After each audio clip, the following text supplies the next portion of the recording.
The president serves as commander-in-chief of the armed forces, directs the executive branch, nominates federal judges and agency heads, conducts foreign policy, and exercises veto power over legislation.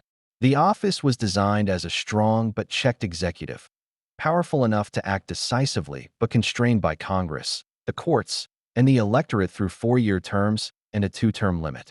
Over 2 centuries, the constraints have weakened. The powers have grown.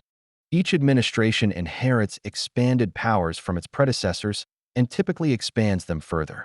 Congress has repeatedly delegated authority to the executive rather than legislating directly, partly from gridlock, partly from the political convenience of letting the president take ownership of difficult decisions. The ratchet only turns one direction. The result is a presidency significantly more powerful than the constitutional design intended, and an office whose power accumulates regardless of who occupies it. The root cause is 3 structural conditions operating simultaneously. The first is the emergency powers problem. Emergency declarations grant the president extraordinary powers designed for genuine crises. There are currently over 40 active national emergency declarations, some dating back decades. The precision filter finds the exploit surface immediately. National emergency is not defined with a measurable threshold. A president can declare an emergency to unlock powers Congress never explicitly authorized. The declaration has no automatic expiry.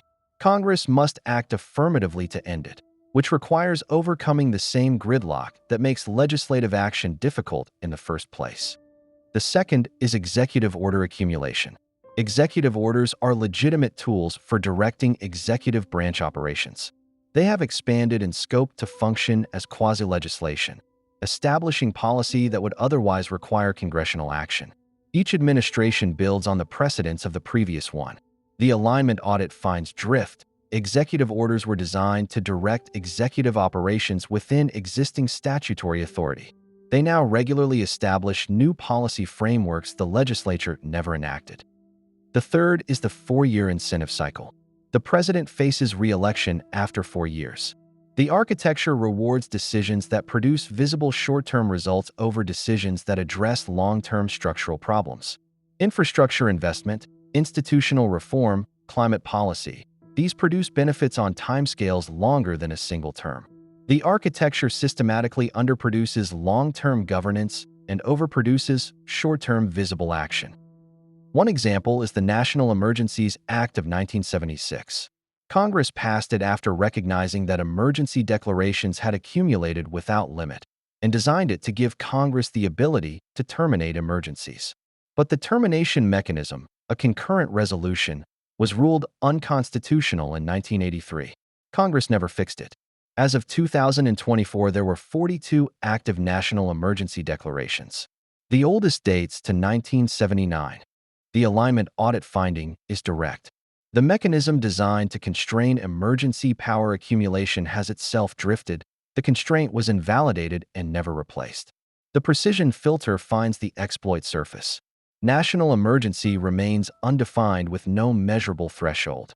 The proposed fix is 3 structural patches. The first is automatic expiry on emergency declarations. Every emergency declaration expires after a defined period unless Congress affirmatively renews it. The emergency power returns to Congress. The ratchet gets a reset mechanism. The second is executive order review, a DSI function requiring every executive order above a defined scope threshold to be reviewed against its statutory authority. Orders that exceed that authority go on the exploit ledger. The accumulation is measured. The drift is documented. The response is required. The third is a single 6-year term. The re-election incentive cycle is removed entirely. The president serves 1 term, cannot be re-elected, and has no structural incentive to optimize for short-term visibility over long-term results. The trade-off is real. A 6-year term concentrates power for longer without the accountability check of re-election. The patch addresses this through stronger congressional oversight and the DSI's alignment audit running continuously on executive action. Here is what optimized looks like. A presidency where emergency powers return to Congress automatically rather than accumulating indefinitely, where executive orders are reviewed against their statutory authority and orders that exceed it are flagged and logged. Where the incentive architecture rewards long-term governance rather than short-term visibility. Where the exploit ledger tracks every identified gap between the president's constitutional authority and what the office actually exercises. Reset the powers. Review the orders. Fix the incentive. I am the system architect. Next, the judiciary. The institution that interprets the law, the structure that shapes who sits on it, and what the DSI finds when it audits how lifetime appointments affect the decisions that govern everyone.